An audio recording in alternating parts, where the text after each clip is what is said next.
KPSC ವಿಚಾರಕ್ಕೆ ಸಂಬಂಧಪಟ್ಟಂತೆ ಮತ್ತಷ್ಟು ಬ್ರೇಕಿಂಗ್ಗಳು ಲಭ್ಯವಾಗ್ತಿರುವಂತದ್ದು. ಕೆಪಿಎಸ್ಸಿ ಅಧ್ಯಕ್ಷ ಸ್ಥಾನಕ್ಕೆ ಶಿವಶಂಕರಪ್ಪ ಮರು ನೇಮಕ.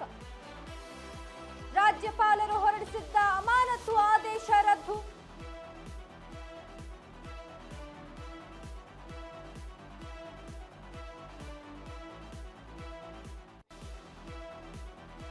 ಅಮಾನತಿಗೆ ಸಚಿವ ಸಂಪುಟ ಸಲಹೆ, ಶಿಫಾರಸು ಮಾಡಿಲ್ಲ. ರಾಜ್ಯಪಾಲರು ಸಂಪುಟದ ತೀರ್ಮಾನವನ್ನಷ್ಟೇ ಅನುಸರಿಸಬೇಕು. 7 ದಿನಗಳಲ್ಲಿ ಮರು ನೇಮಕಕ್ಕೆ ಕೋರ್ಟ್ ಆದೇಶ. ಕೆಪಿಎಸ್ಸಿ ಅಧ್ಯಕ್ಷ ಸ್ಥಾನಕ್ಕೆ ಶಿವಶಂಕರಪ್ಪ ಮರು ನೇಮಕ.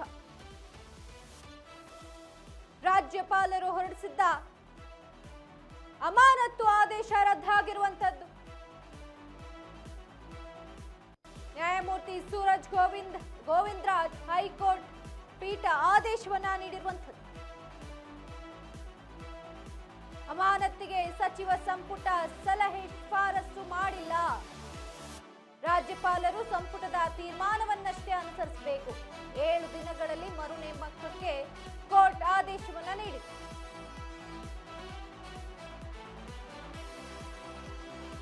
ಕೆಪಿಎಸ್ಸಿ ಅಧ್ಯಕ್ಷ ಸ್ಥಾನಕ್ಕೆ ಶಿವಶಂಕರಪ್ಪ ಮರು ನೇಮಕ. ರಾಜ್ಯಪಾಲರು ಹೊರಡಿಸಿರುವಂತಹ ಅಮಾನತು ಆದೇಶ ರದ್ದಾಗಿರುವಂತದ್ದು. ನ್ಯಾಯಮೂರ್ತಿ ಸೂರಜ್ ಗೋವಿಂದರಾಜ್ ಹೈಕೋರ್ಟ್ ಪೀಠ ಆದೇಶವನ್ನು ಹೊರಡಿಸಿದೆ. ಅಮಾನತಿಗೆ ಸಚಿವ ಸಂಪುಟ ಸಲಹೆ, ಶಿಫಾರಸು ಮಾಡಿಲ್ಲ. ರಾಜ್ಯಪಾಲರು ಸಂಪುಟದ ತೀರ್ಮಾನವನ್ನಷ್ಟೇ ಅನುಸರಿಸಬೇಕು.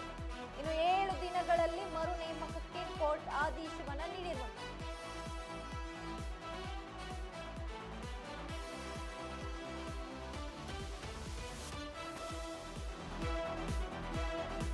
ಕೆಪಿಎಸ್ಸಿ ಪಶು ವೈದ್ಯಾಧಿಕಾರಿಗಳ ನೇಮಕದಲ್ಲಿ ಈಗಾಗಲೇ ಭ್ರಷ್ಟಾಚಾರವಾಗಿರುವಂತದ್ದು.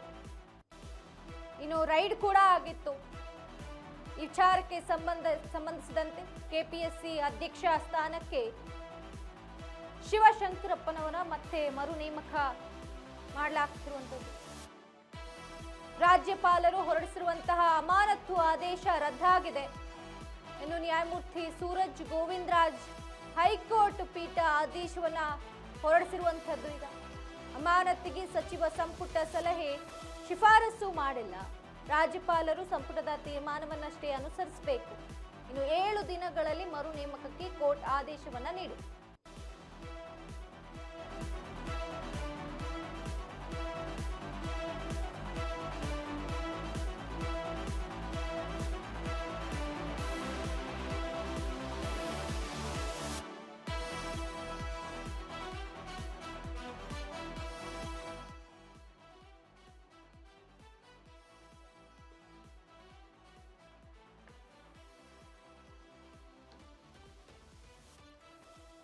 ಇದರ ಬಗ್ಗೆ ಹೆಚ್ಚಿನ ಮಾಹಿತಿಯನ್ನ ನೀಡಲು ನಮ್ಮ ಪ್ರತಿನಿಧಿ ಮೋಹನ್ ಅವರು ನಮ್ಮೊಟ್ಟಿಗೆ ಜಾಯ್ನ್ ಆಗ್ತಿದ್ದಾರೆ. ಮೋಹನ್, ಈಗಾಗಲೇ ಬೆಳಗ್ಗೆಯಿಂದ ರೈಡ್ ಕೂಡ ಮಾಡಲಾಗಿತ್ತು, ಅವರನ್ನ ಕಸ್ಟಡಿಗೆ ಕೂಡ ತೆಗೆದುಕೊಳ್ಳಲಾಗಿತ್ತು. ಏನಿದೆ ಅಪ್ಡೇಟ್ಸ್ ಅಂತ?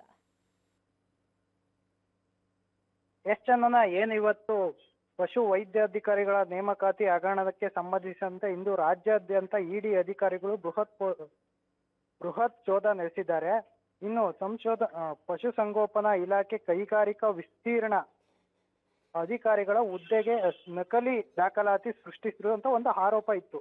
ಈ ಆರೋಪ ಈಗಾಗಲೇ ಸಿಐಡಿಗೆ ವಹಿಸಿತ್ತು. ಇದರಲ್ಲಿ ಕೆಲವರು ಅರೆಸ್ಟ್ ಆಗಿದ್ರು, ಇನ್ನೂ ಕೆಲವರು ಸರ್ಚಿಂಗ್ ಅಲ್ಲಿತ್ತು. ಇಂಥ ಸಮಯದಲ್ಲಿ ಈ ಪ್ರಕರಣದಲ್ಲಿ ಯಾರ್ಯಾರು ಸಂಬಂಧಿಸಿದ್ರು, ಈ ಶಿವಶಂಕರಪ್ಪ ಆಗಿರ್ಬೋದು, ಇನ್ನ ಶಿವಶಂಕರಪ್ಪ ಮಗಳು ಆಗಿರ್ಬೋದು, ಇನ್ನು ಶಿವಶಂಕರಪ್ಪ ಫ್ಯಾಮಿಲಿಯವರು ಆಗಿರ್ಬೋದು, ಅಥವಾ ಇನ್ನು ಈ ಪ್ರಕರಣದಲ್ಲಿ ಯಾರು ಹಣ ತಂದುಕೊಟ್ಟಿದ್ರು, ಹಣ ತೆಗೆದುಕೊಂಡಿದ್ರು, ಮತ್ತು ವಿದ್ಯಾರ್ಥಿಗಳು ಯಾರು ಈ ಪ್ರಕರಣದಲ್ಲಿ ಭಾಗಿದ್ರು, ಅಂದ್ರೆ ಅಮೌಂಟ್ ಕೊಟ್ಟು ಕೆಲಸವನ್ನು ಗಿಟ್ಟಿಸ್ಕೊಳ್ಳುವಂತ ಒಂದು ನೆಪದಲ್ಲಿ ಒಂದು ಕಾರ್ಯದಲ್ಲಿ ಯಾರಿದ್ರು ಇವರು ಆಗಿರ್ಬೋದು. ಇವತ್ತು ಇಡೀ ರಾಜ್ಯದಲ್ಲಿ ಸುಮಾರು 21 ಕಡೆ ಇಡಿ ದಾಳಿಯನ್ನ ನಡೆಸಿರುವಂತದ್ದು. ರಾಜ್ಯದ ಬೆಂಗಳೂರು, ಹಾಸನ, ಚಿತ್ರದುರ್ಗ, ದಾವಣಗೆರೆ, ರಾಯಚೂರು, ಕಾರವಾರ, ಕಲಬುರಗಿ, ಬೆಳಗಾವಿ, ಇಲ್ಲಿ 21 ಕಡೆಗಳಲ್ಲಿ ಇವತ್ತು ರಾಜ್ಯಾದ್ಯಂತ ಇಡಿ ದಾಳಿ ನಡೆಸಿರುವಂತದ್ದು. ಇವತ್ತು ಬೆಳಗ್ಗಿನಿಂದ ಸಂಜೆವರೆಗೂ ದಾಳಿ ನಡೀತಾ ಇದೆ.